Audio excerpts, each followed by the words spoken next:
Et Carlion, tout comme sa grande sœur Azuriel, n'était bien entendu pas une étoile à proprement parler. Flottant à peine plus haut que les îles célestes, bien plus petites, elle ne partageait que quelques traits communs avec une véritable étoile, comme par exemple la capacité d'émettre de la lumière ainsi qu'une surface chaude. Mais les similitudes en restent là. En effet, la chaleur à la surface des Carlions avoisinait les 100 degrés, ce qui est une pâle comparaison à la température bien plus ardente d'une étoile classique. Et la lumière elle-même se trouve être réfléchie et non directement produite. La coquille des Carlions est poreuse et laisse passer le surplus de sang en englobant ce surplus dans une matière translucide, à la fois légère et quelque peu résistante, ce qui laisse ces fragments flotter au gré des vents et atteindre les îles célestes. Les bulles rouges qui se formaient tout autour des Carlions quand elle était en activité étaient cette fameuse réaction chimique du passage du sang à la sortie de la coquille poreuse. Pour une raison inconnue, la forme des fragments s'apparente à une étoile à 5 branches et non à une sphère. Bien que plutôt légère pour un objet de cette taille, la masse de l'étoile a quand même fait se fissurer l'île sur laquelle elle est tombée, tout en gardant sa structure générale en place. Cette île était initialement un village sous la protection de l'Ochrone, mais qui, 3 cycles avant la chute des Carlions, a été ravagée par des Praviki. L'activité des 3 grands vices a en effet redoublé d'efforts depuis les 10 derniers cycles. Le Revoca Viscera, l'Imperisario de Corellina et l'Horizon Blanc d'Apocaren n'ont jamais été aussi virulents depuis la chute d'Azuriel. Pour la première fois, les exécutants de l'engeance s'en sont pris directement à la ville céleste, alors que pour une certaine raison, jusqu'à présent, ces forces n'ont jamais osé approcher l'Ochrone. Les sentinelles n'ont eu que quelques pertes, et la ville en elle-même a été peu impactée. La ville céleste semblait en effet savoir comment et quand se défendre.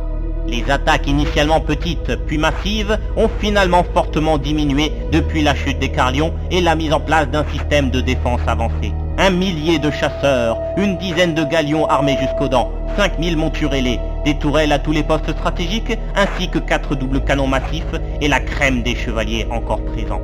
Les forces de l'Engeance se faisaient massacrer à chaque tentative d'assaut. L'Engeance elle-même n'a cependant pas tenté d'attaquer directement l'Ochrone pour une raison inconnue. L'armement mis en place est effectivement très efficace contre des forces conventionnelles et même contre l'armada des 3 grands vices. Mais pour l'Engeance, c'est une toute autre histoire. Hobson Grey semble assurer que l'annihilateur des mondes n'attaquera jamais de lui-même l'Ochrone, mais personne ne sait d'où vient une telle certitude. Les activités de la ville céleste n'ont en surface pas été touchées, mais dans le reste des myriades, un semblant de nouvelle purge semble avoir lieu. Les survivants des anciennes civilisations ont presque dans l'intégralité été décimés, ce qui n'était qu'un simple pacte de non-agression entre la métropole du ciel et l'archipel du Permasouffle s'est transformé en véritable alliance. Une flotte de l'Ochrone ainsi que 3 chevaliers sont en constante protection d'Eonie, la capitale du Permasouffle. Le Lord Stratège lui-même a été envoyé sur place et le Lord Souverain a finalement révélé une de ses cartes.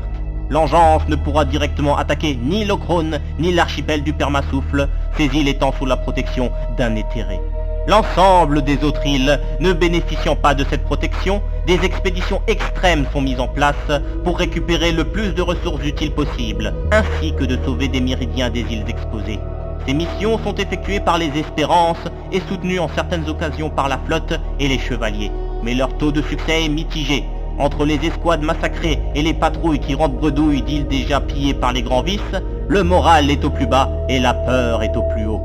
Lors de la chute d'Azuriel, la période sombre a été marquée par ce qui s'appelle la croisade des immergés, sous l'influence de la colère de l'Engeance. Il semblerait bien que l'heure soit à la 2e croisade, un conflit inévitable est en marche.